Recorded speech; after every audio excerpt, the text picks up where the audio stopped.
بسم اللہ الرحمن الرحیم۔ السلام علیکم۔ میرا نام سعدیہ ہے اور میں ایک غریب گھر میں پیدا ہوئی۔ جیسے ہی ہوش سنبھالا، گھر میں غریبی کی وجہ سے بھوک کو ناچتے دیکھا۔ میں اپنے باقی بہن بھائیوں کی طرح بھیک مانگنا نہیں چاہتی تھی، اس لیے میں نے اماں سے کہا کہ مجھے پڑھنے کے لیے اسکول بھیج دے۔ اماں بیچاری ہر وقت ہماری روٹی پوری کرنے کی فکر میں لگی رہتی تھی۔ وہ کیسے پڑھاتی مجھے؟ الٹا اماں نے مجھے کہا کہ یہ پیالہ پکڑ اور بھیک مانگ کے لا۔ اس وقت میری عمر 10 سال تھی۔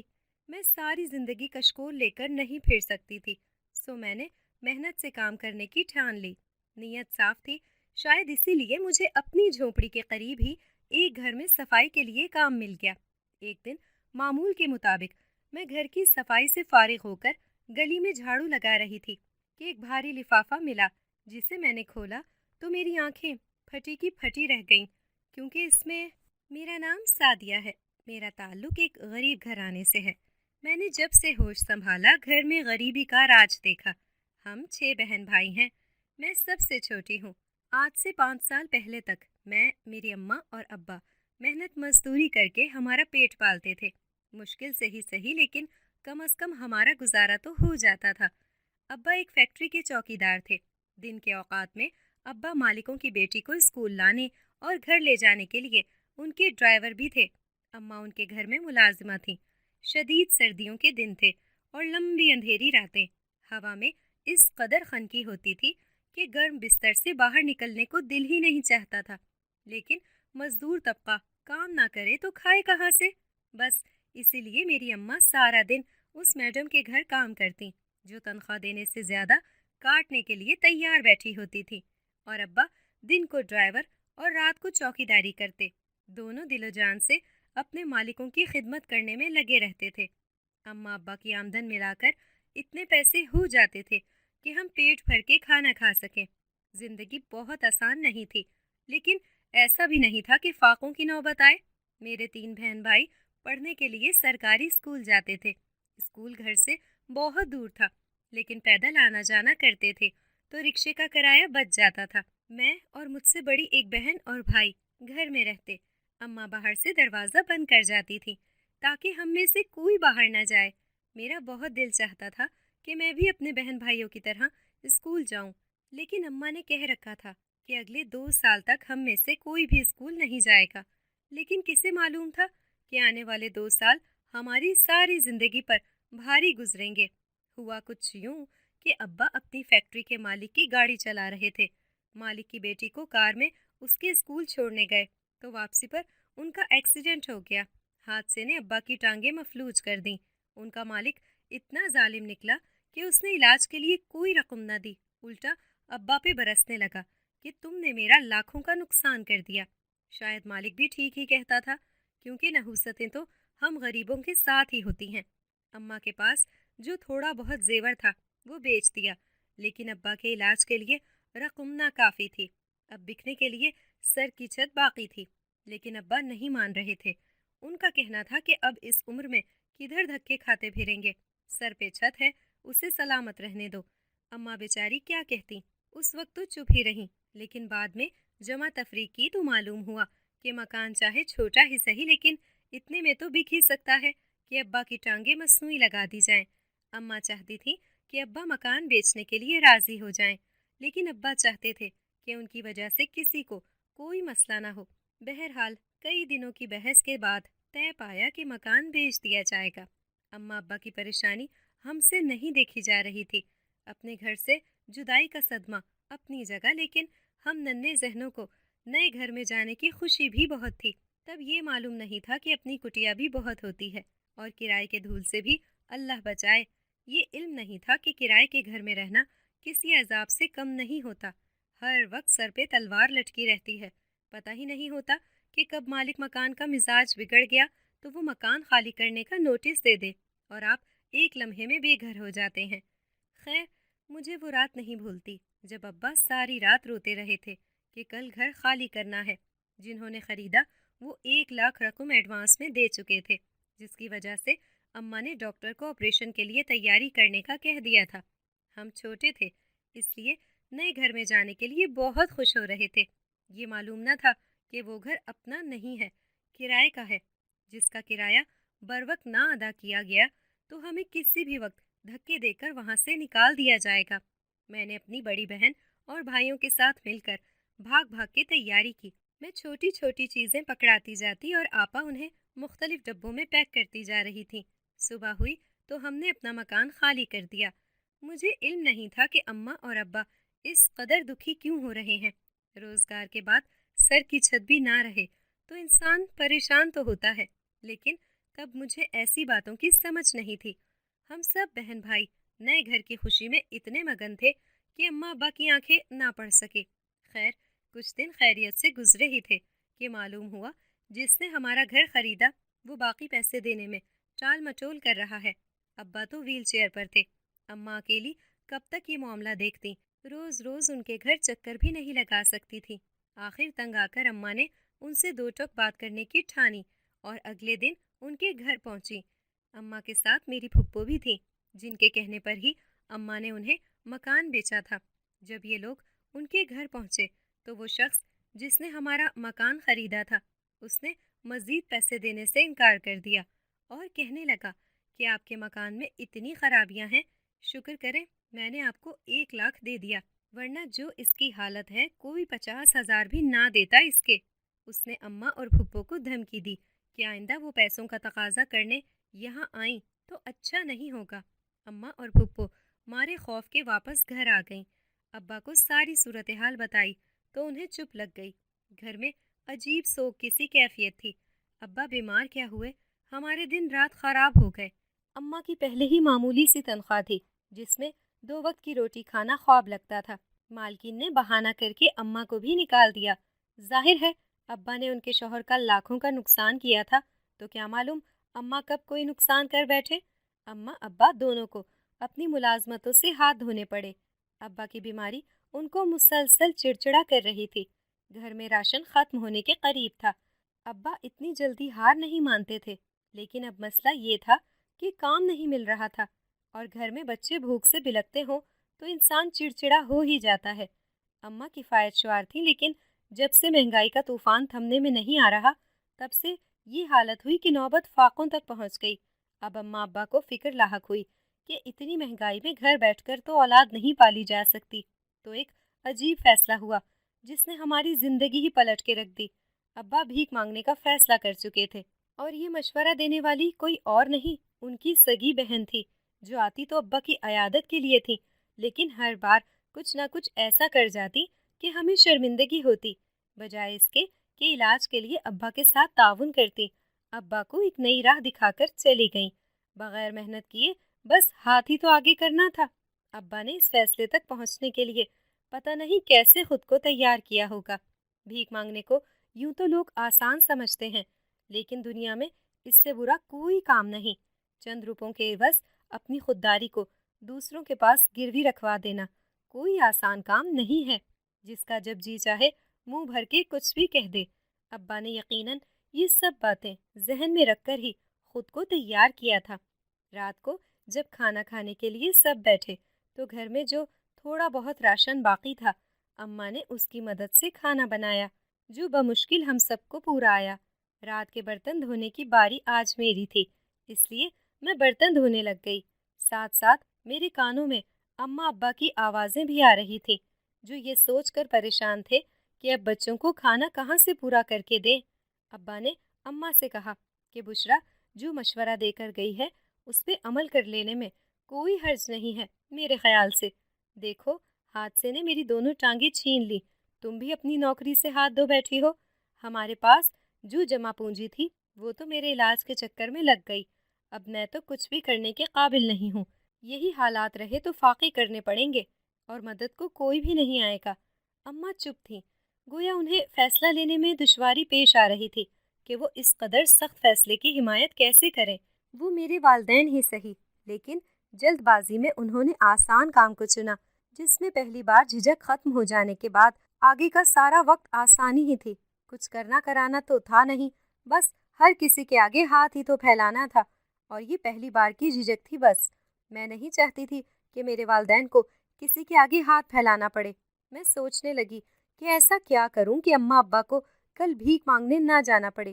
لیکن 10 سال کی بچی جو اسکول کا منہ بھی نہ دیکھ سکی، وہ بس سوچ ہی سکتی تھی۔ اگلے دن صبح کا سورج طلوع ہوا تو اماں ابا بھیک مانگنے کے لیے ذہنی طور پہ تیار تھے۔ اماں نے میری بڑی بہن سے کہا کہ وہ اور ابا کام سے باہر جا رہے ہیں، آنے میں تھوڑی دیر ہو جائے گی، واپس آتے ہوئے آٹا اور کچھ کھانے کو لے آئیں گے۔ یہ اور بات ہے، یہ صرف مجھے علم تھا کہ اماں ابا کس کام سے جا رہے ہیں۔ میں نے آپا سے کہا کہ مجھے گلی میں کھیلنے کی اجازت دے۔ دراصل کھیلنا تو ایک بہانہ تھا، میں اپنی گلی اور دوسرے محلے کے کچھ گھروں میں جا کر اپنی قسمت آزمانا چاہتی تھی کہ شاید مجھے کوئی برتن دھونے پر رکھ لے۔ میں آپا سے اجازت لے کر گلی میں کھیلنے کی بجائے 2-3 ایسے گھروں میں گئی تھی جہاں مجھے امید تھی کہ کام مل جائے گا، کیونکہ یہ گھر ہمارے محلے میں ذرا اچھے بنے ہوئے تھے۔ مجھے لگا کہ یہ ہم سے امیر لوگ ہیں، ان گھروں میں کام والیوں کی ضرورت اکثر رہتی ہے۔ بس اسی امید پر میں نے ان گھروں میں جانے کا فیصلہ کیا۔ 2 گھروں سے تو صاف جواب مل گیا کہ انہیں نوکرانی کی ضرورت نہیں ہے، اور اگر وہ رکھیں گے بھی تو کوئی ایسی ڈھونڈیں گے جو کوئی کام کاج کر سکتی ہو۔ میں ویسے بھی 10 سال کی تھی اور قد بھی میرا اپنے ہم عمر بچوں سے ذرا کم ہی تھا، اس لیے انہیں لگا کہ میں ان کے گھر کے کاموں کا بوجھ نہیں اٹھا سکوں گی۔ اتنا صاف جواب ملنے کے بعد میں نے اپنی ساری ہمت جمع کرتے ہوئے آخری دروازے پر دستک دی، کیونکہ میں نہیں چاہتی تھی کہ میں بھیک مانگوں۔ اماں ابا آج آزمائشی طور پہ بھیک مانگنے گئے تھے کہ اگر تو وہ بھیک مانگنے میں کامیاب ہو گئے تو آہستہ آہستہ وہ ہم سب بچوں کو بھی اسی کام میں لگا دیں گے، اور میں ایسا نہیں چاہتی تھی۔ لیکن قسمت کبھی کبھار ایسے کھیل کھیلتی ہے کہ انسان چکرا کر رہ جاتا ہے۔ مجھے تیسرے گھر سے بھی جواب دے دیا گیا اور میں مایوس ہو کر گھر لوٹ آئی۔ گھر پہنچی تو اماں ابا پہلے سے موجود تھے۔ ان کے چہرے بتا رہے تھے کہ وہ پہلی بار بھیک مانگ کر آئے ہیں۔ اپنے بچوں کو کھانا کھاتا دیکھ کر ان کے چہروں پر جو خوشی تھی وہ بیان سے باہر ہے۔ وہ رات میری زندگی کی سب سے طویل رات تھی۔ میں اپنے سب بہن بھائیوں میں سب سے حساس طبیعت کی مالک بچی تھی، اور مجھے یہ بھی معلوم ہو گیا تھا کہ اماں ابا کو ہماری وجہ سے بھیک مانگنا پڑی ہے۔ حالانکہ وہ ہمیشہ خودداری کا درس دیتے رہے، لیکن حالات کے آگے انہیں گھٹنے ٹیکنا پڑے۔ اب یہ اماں ابا کا معمول بن گیا کہ وہ دونوں صبح سویرے ہی گھر سے چلے جاتے اور دوپہر ہونے تک واپس آ جاتے۔ آج بھی معمول کے مطابق اماں کے ہاتھ میں کھانا تھا جو انہوں نے ہم سب کو کھانے کے لیے دیا، اور سب بہن بھائیوں نے پیٹ بھر کے کھانا کھایا۔ 1-2 دن شاید اماں ابا کو جھجک محسوس ہوئی، بس پھر یہ روزانہ کا معمول بن گیا کہ ہم سب بہن بھائی گھر میں ہی رہتے اور اماں ابا کام پر چلے جاتے۔ شام کو واپس آتے تو ان کے ہاتھوں میں شاپر پکڑے ہوتے جو کھانے کی مختلف چیزوں سے بھرے ہوتے تھے۔ کئی دن ایسے ہی گزر گئے۔ ایک دن جب ابا سردی کی شدت برداشت نہ کر سکے تو وہ گھر پہ ہی رہے اور اماں بڑے بھائی کو اپنے ساتھ لے گئیں۔ پھر یہ روز ہونے لگا۔ اب اماں باری باری سب کو لے جاتی تھیں، جس کا مطلب صاف تھا کہ وہ محنت چھوڑ کر بھیک مانگنا شروع ہو گئی ہیں، اور ایک ایک کر کے اپنی ساری اولاد کو بھی اسی کام پر لگانا چاہتی ہیں تاکہ زیادہ سے زیادہ رقم حاصل کر سکیں۔ میں ڈرتی تھی کہ میں بھیک کیسے مانگوں گی، مجھے شرم آتی تھی کسی کے بھی آگے ہاتھ پھیلاتے ہوئے، لیکن میں نے کتنے دن بچ جانا تھا اس سب سے۔ آخرکار ایک دن میری باری آئی اماں کے ساتھ جانے کی، لیکن میں نے انکار کر دیا۔ اماں، مجھے پتا ہے آپ مجھے کہاں لے کر جائیں گی، میں نے روتے ہوئے اماں سے کہا، تو وہ کہنے لگیں کہ ہاں بتا، تجھے کیا معلوم ہے، آپ اور ابا بھیک مانگنے جاتے ہیں۔ میرے ننھے ذہن میں جو بات شروع سے بٹھا دی گئی تھی، اب میرا دماغ اس کے خلاف چلنے کو تیار نہیں تھا۔ اماں چپ چاپ مجھے دیکھے جا رہی تھی۔ میں روتے ہوئے بولتی جا رہی تھی کہ آپ لوگوں نے ہی ہمیں ہمیشہ محنت سے کام کرنا سکھایا، خودداری کا درس دیتے رہے، اور آج کہتے ہیں کہ بھیک مانگو۔ اماں، کیا یہ بہتر نہ ہوتا کہ ہم سب بہن بھائی اس پیشے کو اختیار کرنے کی بجائے محنت مزدوری کر کے آپ کا سہارا بنتے؟ یہ بھی تو کام ہی ہے۔ اماں ہولے سے بولی تو میں نے کہا، یہ کیسا کام ہے اماں کہ در در ذلیل ہوا جائے، منہ بھر کے گالیاں سنی جائیں اور نفرت اور دھتکار ہمارا مقدر بنے؟ آپ کیوں ہم سب کی زندگی خراب کر رہی ہیں؟ اب اماں کو غصہ آ گیا اور وہ غصے سے مجھے کہنے لگیں، میری ماں بننے کی ضرورت نہیں ہے، مجھے بہت اچھے سے پتا ہے کہ کیا کرنا ہے اور کیا نہیں۔ گھر میرا بک گیا، لاکھوں کا نقصان الگ ہوا، مکان کے پیسے تک پورے نہیں ملے، پائی پائی جوڑ کے گھر بنایا تھا، مفت کا مال سمجھ کے رکھ لیا اگلے نے۔ باپ تیرا بستر پہ پڑا ہے، علاج کے لیے پیسے نہیں ہیں، تم لوگوں کی روٹی کے لالے پڑے ہیں مجھے، اکیلی جان کیا کیا دکھ اٹھاتی پھروں۔ مجھے کوئی شوق نہیں ہے کسی کے آگے ہاتھ پھیلانے کا، لیکن اب ہمت جواب دے گئی ہے۔ لوگوں کے جھوٹے برتن نہیں دھوئے جاتے مجھ سے۔ اس پر گالیاں بھی سنو اور آئے روز تنخواہ کٹ جانے کی دھمکیاں بھی۔ اماں بولیں تو ان کے لہجے میں دکھ تھا۔ مجھے دکھ ہوا کہ خواہ اماں سے بحث کی۔ سارا دن اماں پریشان رہیں، کام پہ بھی نہ جا سکیں، لیکن اگلا دن میرے لیے زندگی کا سب سے مشکل ترین دن ثابت ہوا کہ اماں فیصلہ کر چکی تھی کہ مجھے ساتھ لے کر ہی جائیں گی۔ میں سب سے چھوٹی تھی، عمر میں بھی اور قد میں بھی۔ میرا کوئی زور نہیں چل سکتا تھا اماں کے آگے، لیکن میں نے بھی ایک آخری کوشش کرنے کا سوچ لیا تھا۔ صبح میں اماں ابا کے اٹھنے سے پہلے ہی اٹھ چکی تھی۔ آہستگی سے دروازہ کھول کر گھر سے باہر نکل آئی۔ اس بار میں نے سوچا تھا کہ اپنی گلی چھوڑ کر دوسرے محلے میں جا کر کام کے لیے بات کروں۔ ہو سکتا ہے اس محلے میں کسی کو کام والی کی ضرورت ہو۔ پتہ نہیں میرا خمیر کس مٹی سے گوندھا گیا تھا کہ مجھے بھیک مانگنے سے سخت نفرت تھی۔ میں اسی لیے کوشش کر رہی تھی کہ ہاتھ سے محنت کر کے 2 وقت کی روٹی کھاؤں۔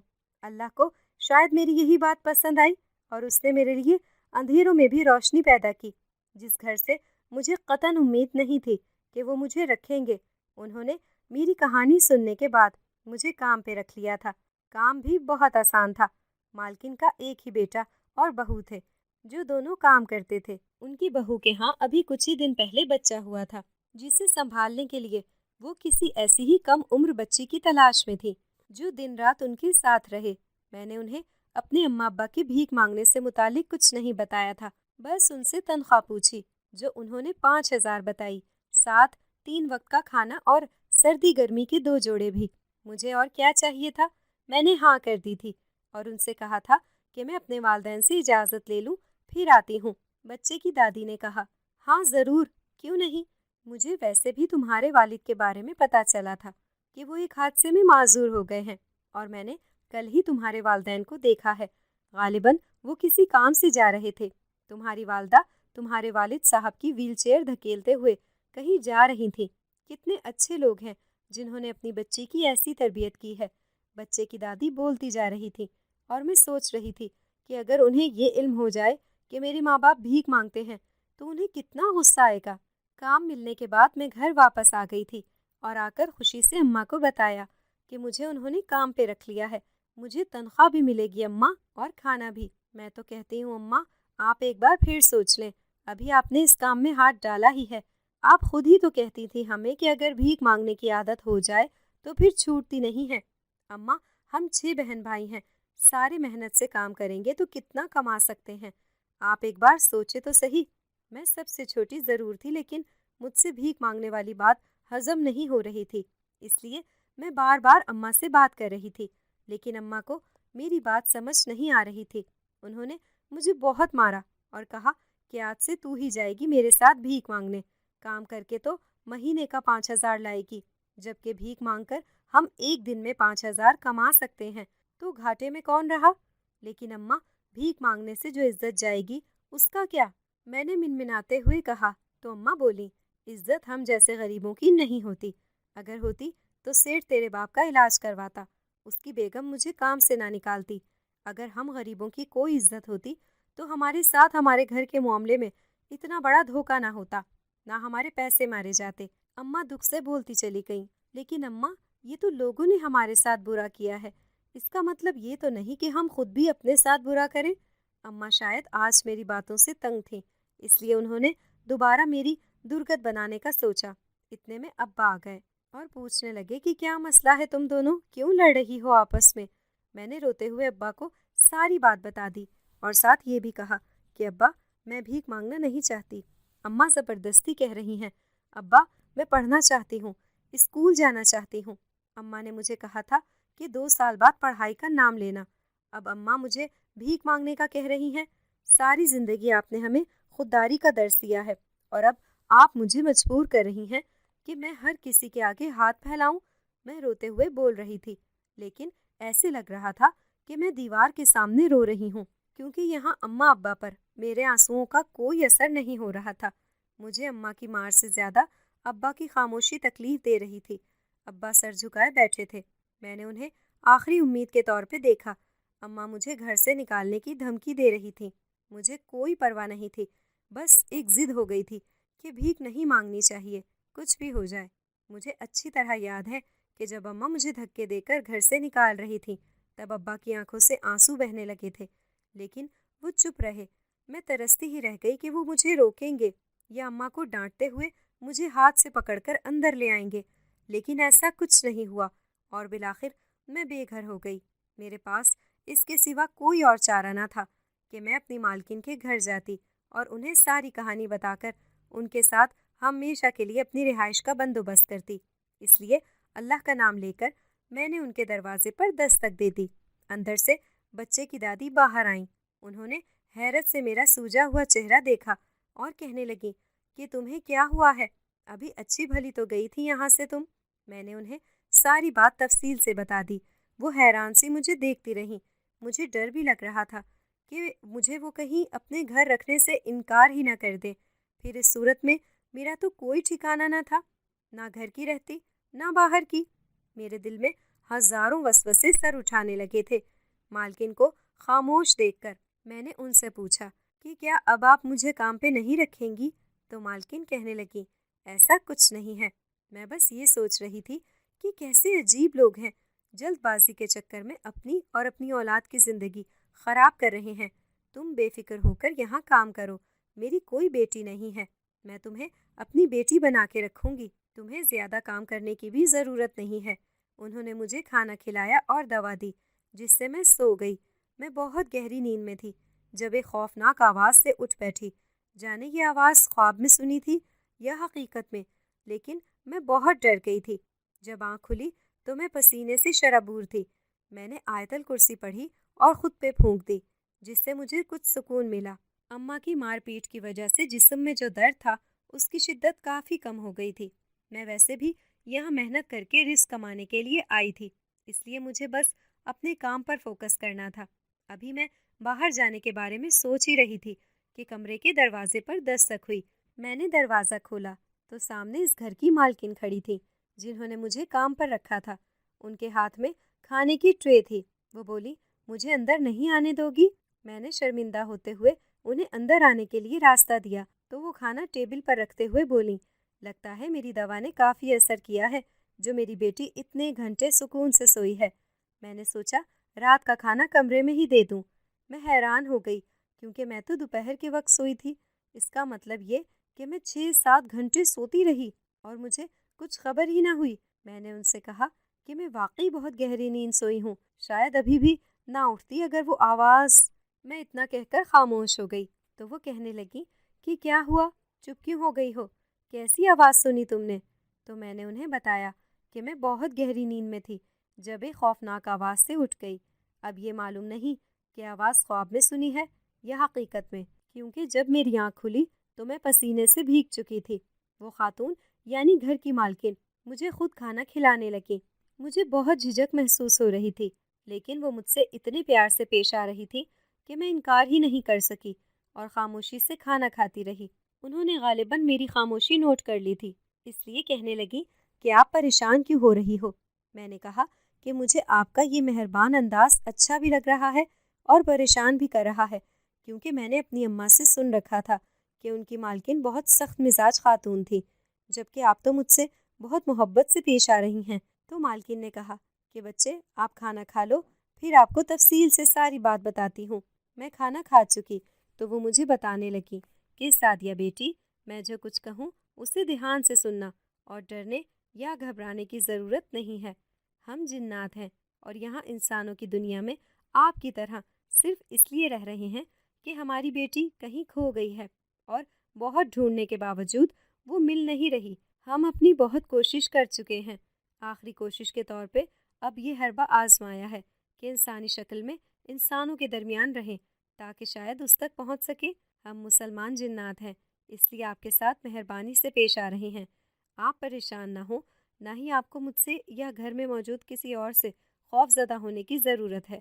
آپ کا بھرپور خیال رکھا جائے گا۔ ہمیں صرف اس بچے کو سنبھالنے کے لیے کسی کی ضرورت تھی، کیونکہ میں اور میری بہو دن کا زیادہ وقت اپنی بیٹی کی تلاش میں گھر سے باہر گزارتے ہیں۔ میرا بیٹا بھی اسی کام میں لگا ہوا ہے، لیکن ہم سب اب تک ناکام رہے ہیں۔ وہ ساری بات بتا چکی تو میں نے ان سے پوچھا کہ میں اس سلسلے میں آپ کی کیا مدد کر سکتی ہوں۔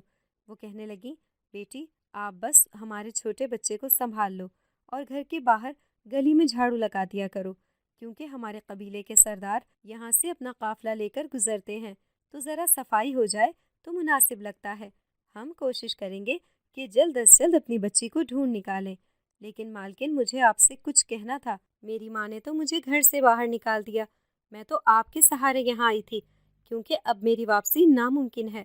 آپ جب اپنی بیٹی کو ڈھونڈ لیں گے تو اپنی دنیا میں واپس چلے جائیں گے، میں کہاں جاؤں گی؟ میں اپنی جگہ پریشان تھی۔ وہ کہنے لگی، تم اس بارے میں بے فکر ہو جاؤ، ہم اپنی بیٹی کے مل جانے کے بعد تمہارا مسئلہ بھی حل کر دیں گے۔ بس ہمیں یہ فکر ہے کہ اسے شیاطین جنات کوئی نقصان نہ پہنچا دیں۔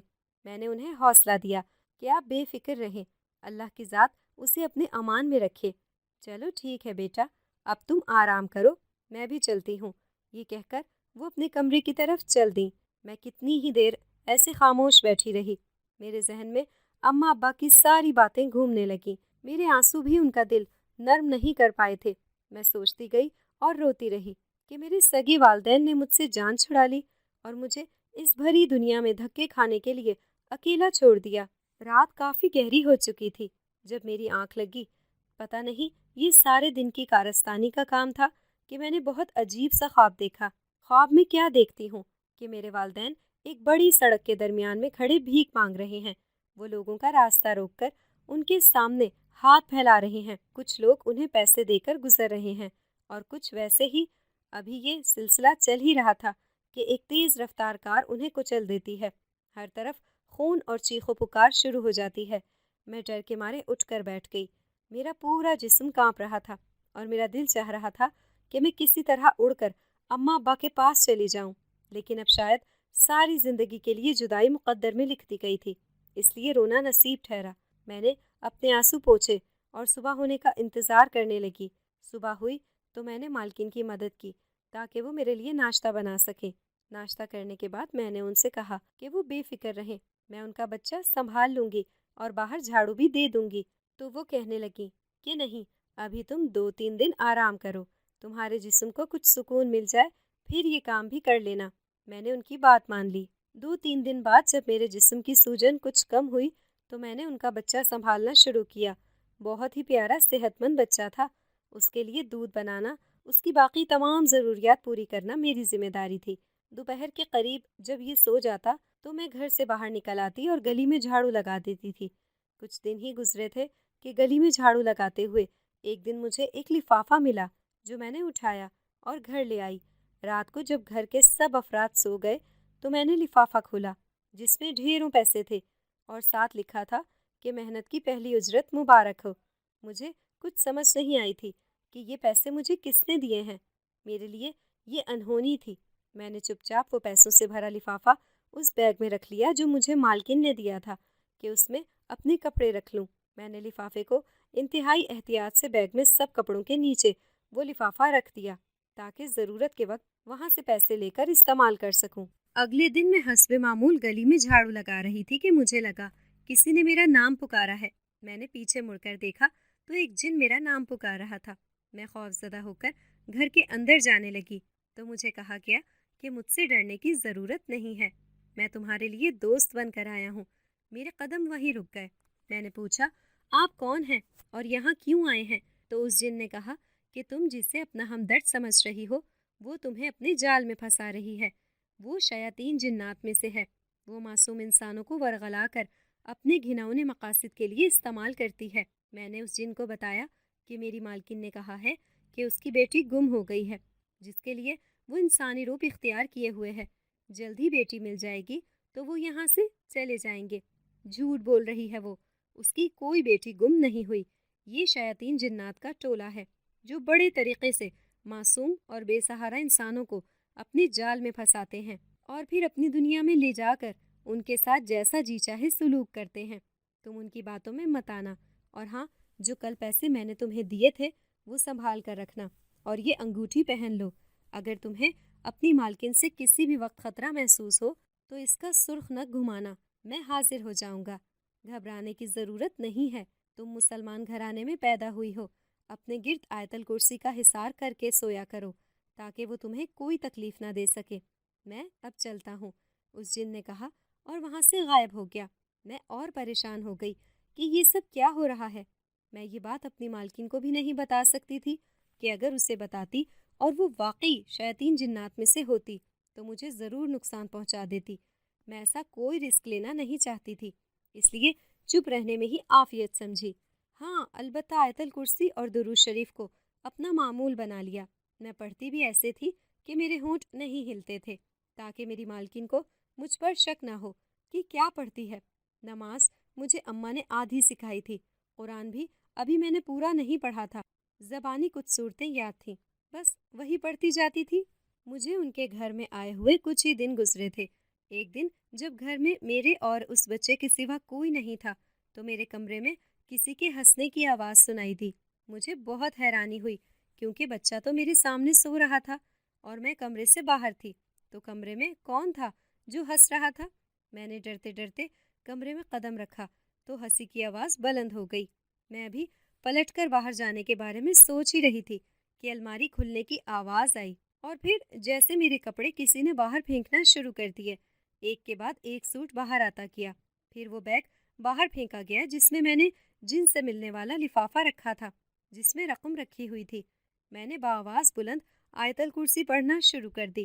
خوف کے مارے میرا پورا جسم کانپ رہا تھا، لیکن مجھے حوصلہ کرنا تھا ورنہ میں ان شیطان جنوں کے ہتھے چڑھ جاتی۔ ڈر کے مارے مجھے یہ بھی یاد نہ رہا کہ میں نے جو انگوٹھی پہن رکھی ہے اسے گھما لوں۔ اللہ کا شکر ہے جس نے میری زبان سے آیت الکرسی کا ورد ختم نہیں ہونے دیا۔ تھوڑی دیر بعد یہ طوفان تھم گیا اور میری بھی جان میں جان آئی۔ میں سارا کچھ سمیٹ کر باہر آئی تو وہ بچہ رو رہا تھا۔ مجھے اب ایسے لگنے لگا تھا کہ یہ بچہ ان شیاطین جنات کا نہیں ہے، یہ کسی انسان کا ہے، اور یہ جنات اسے اس لیے پال رہے ہیں تاکہ اپنی دنیا میں لے جائیں اور اپنے مقاصد کے لیے استعمال کر سکیں۔ مجھے یہ بچہ بہت پیارا لگتا تھا۔ میں نے اسے جیسے ہی گود میں لیا وہ خاموش ہو گیا۔ کچھ ہی دن میں وہ مجھ سے بہت مانوس ہو گیا تھا، میری آواز پہچانتا تھا۔ میں اپنے اندر کا خوف کم کرنے کے لیے اس سے باتیں کرنے لگ گئی تھی۔ دوپہر کا وقت ہو چلا تھا۔ میں بچے کو گود میں اٹھائے جھاڑو لے کر باہر گلی میں نکل آئی۔ جھاڑو لگاتے لگاتے بچہ ایک دم رونے لگا۔ میں حیران کھڑی ابھی اس کی طرف دیکھ ہی رہی تھی کہ وہی جن نمودار ہوا اور کہنے لگا، تمہارے ساتھ آج بڑا حادثہ ہوتے ہوتے رہ گیا۔ میں نے تمہیں کہا بھی تھا کہ اگر کچھ عجیب محسوس کرو تو انگوٹھی گھما لینا۔ آج اگر تم آیت الکرسی کا ورد نہ کرتی تو شاید یہ تمہیں اپنی دنیا میں لے ہی جاتے، اور یہ بچہ بھی ان کا نہیں ہے۔ انہوں نے انسانوں کا بچہ اٹھایا ہے تاکہ اسے اپنے حساب سے پال سکیں اور وقت آنے پر اس سے فائدہ اٹھا سکیں۔ مجھے اس جن پر بھی اعتبار نہیں تھا، اس لیے میں نے اس کی ایک بھی نہیں سنی اور اس بچے کو اٹھا کر اپنے والدین کے گھر کی جانب دوڑ لگا دی۔ میں نے اونچی آواز میں آیت الکرسی پڑھی تھی۔ اپنے گھر کے پاس پہنچ کر میں رک گئی۔ مجھے اندر سے آوازیں آ رہی تھیں۔ میں وہیں کھڑی رہی۔ مجھے فیصلہ کرنے میں مشکل پیش آ رہی تھی کہ گھر کے اندر جاؤں تب بھی لڑائی اور دھکے میرے منتظر تھے۔ بالکل ایسا ہی سلوک میرے ساتھ وہ جنات کرنے والے تھے، اس لیے بہتر یہی تھا کہ ان جنات کے ہاتھوں مرنے کی بجائے اپنے والدین کے ہاتھوں مر جاتی۔ یہ سوچ کر میں نے دروازے پر دستک دی۔ اندر سے خاتون باہر آئیں۔ انہوں نے مجھ سے پوچھا کہ میں کون ہوں۔ میں نے پوچھا پہلے آپ بتائیں، تو کہنے لگی کہ ہم کل ہی اس گھر میں نئے آئے ہیں، آپ کو کس سے کام ہے؟ میں نے اپنی اماں کا نام لیا تو وہ انکار میں سر ہلا کر چلی گئی کہ یہاں اس نام کی کوئی خاتون نہیں ہے، تم جاؤ یہاں سے۔ میرے پاس اب کوئی راستہ نہیں بچا تھا کیونکہ میں اپنے والدین کو بھی کھو چکی تھی۔ مجھے سمجھ نہیں آ رہی تھی کہ میں کیا کروں، کس گھر کا دروازہ کھٹکھٹاؤں۔ ایسے لگ رہا تھا کہ میں بھری دنیا میں اکیلی رہ گئی ہوں۔ میں بھی سوچوں میں گم ہی کھڑی تھی کہ وہ جن پھر سے سامنے آ گیا اور کہنے لگا کہ تمہیں اب اس پوری جگہ میں کوئی بھی گھر ایسا نہیں ملے گا جہاں شیاطین جنات کا قبضہ نہ ہو۔ تمہیں میری بات کا یقین کرنا ہوگا، میں تمہیں تمہارے والدین تک لے جاؤں گا، میری بات کا اعتبار کرو، میں جیسے کہتا ہوں ویسا کرو۔ میں نے چپ چاپ اس کی بات مان لی۔ اس نے مجھے آنکھیں بند کرنے کو کہا۔ ابھی میں نے آنکھیں بند ہی کی تھیں کہ میرا سر گھومنے لگا اور اس سے پہلے کہ میں چکرا کر گر پڑتی مجھے کسی نے تھام لیا تھا۔ میں نے آنکھیں کھولیں تو سامنے میری اماں کھڑی تھیں۔ مجھے لگا کہ اب یہ پھر مجھے ڈانٹ کر دھمکا کر اپنے ساتھ بھیک مانگنے کے لیے لے جائیں گی، لیکن ایسا کچھ نہیں ہوا۔ وہ خاموشی سے میرا چہرہ تکتی رہیں اور پھر رو پڑیں۔ مجھے سمجھ نہیں آ رہی تھی کہ انہیں ایک دم سے کیا ہوا ہے۔ ابھی اسی پریشانی میں تھی کہ ابا نظر آئے۔ میں انہیں اپنے سامنے کھڑا دیکھ کر بہت حیران ہوئی، کیونکہ ان کی تو ٹانگیں کٹ چکی تھی۔ میں نے ابا سے پوچھا کہ آپ کی ٹانگیں کیسے ٹھیک ہوئیں؟ تو وہ کہنے لگے کہ میری بچی، تو بہت تھکی ہوئی ہے، پہلے آرام کر لے، اس بچے کو بھی یہیں لٹا دے، یہ بھی سو جائے گا کچھ دیر میں۔ میں نے ارد گرد دیکھا تو یہ گھنا جنگل تھا، جس کے ایک درخت کے پاس جھونپڑی سی بنی ہوئی تھی، اور اماں ابا مجھے یہیں ملے تھے۔ میں اس جھونپڑی کے پاس ہی بیٹھ کر سستانے لگی، پاس ہی بچے کو بھی لٹا لیا، وہ سو گیا تو میں ابا کی طرف متوجہ ہوئی۔ ابا، آپ یہاں کیسے؟ اور یہ کون سی جگہ ہے؟ باقی بہن بھائی کہاں ہیں؟ میں نے ایک سانس میں اتنے سوال کر ڈالے تھے کہ ابا کہنے لگے، میری بیٹی، جس وقت ہم نے تجھے گھر سے نکالا، ہمارا گھر اسی وقت ہم سے چھین لیا گیا۔ بھلے ہی وہ کرائے کا مکان تھا، لیکن ہمارے سر پہ چھت تو تھی، جینے کا آخری سہارا بھی گیا۔ تو سوچا کہ اب رات کہیں باہر کسی فٹ پاتھ پر یا کسی گراؤنڈ میں کھلی جگہ پر گزار لیں گے۔ یہ ہماری پستی کی انتہا تھی کہ ہم نے ہاتھ سے محنت کر کے رزق کمانے کو ترجیح دینے کی بجائے ہاتھ پھیلانے کو فوقیت دی۔ اسی وجہ سے ہم ذلیل و خوار ہوئے، گھر سے نکال دیے گئے۔ تو سوچا اب کدھر جائیں؟ بھیک مانگنے کی غرض سے سڑکوں پہ مارے مارے پھرتے رہے، لیکن بھیک ملنا تو دور کی بات ہے، کسی نے رک کر حال بھی نہ پوچھا کہ بھیا کس حال میں ہو۔ ہماری تو اسی دن ہمت جواب دے گئی، وہی سڑک پہ کھڑے کھڑے فیصلہ کیا کہ اب ہاتھ نہیں پھیلائیں گے، چاہے کچھ بھی ہو جائے، اور اپنے اس فیصلے پر ثابت قدم بھی رہے۔ تمہاری ماں کے کانوں میں چھوٹی سی بالیاں تھیں، انہیں بیچ کر تھوڑا سستا سا سامان خریدا اور چادر بچھا کر بڑی سڑک کے پاس بیٹھ گئے کہ کوئی نہ کوئی تو ہم سے خریداری کرے گا۔ اور پھر اللہ نے ان جنات کی صورت میں ہم تک مدد پہنچا دی، اور ہم جو پہلی بار بھوکے سونے والے تھے، ہمارے رب نے ہمیں بھوکا نہیں سلایا، بلکہ مددگار بھیج دیے۔ یہ ہمیں لے کر اپنے مسکن میں آ گئے، اور ہم تب سے یہی رہ رہے ہیں، جب تک ہمارے ذاتی مکان کا قبضہ ہمیں واپس نہیں مل جاتا، ہم تب تک یہیں رہیں گے۔